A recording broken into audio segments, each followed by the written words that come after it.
நீங்க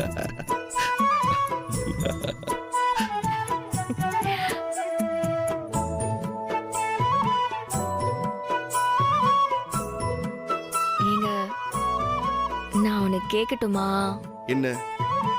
பொண்டாட்டி மேல இப்போ இருக்கிற பாசம் எப்பவுமே இருக்குமா?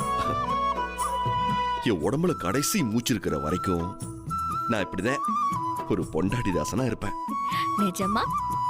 ம். சத்தியமா. இது என்னது? சில சத்தியம்லாம் இப்படிதான் பண்ணணும்.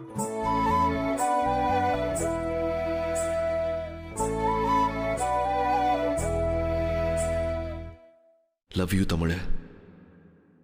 லவ் யூங்க.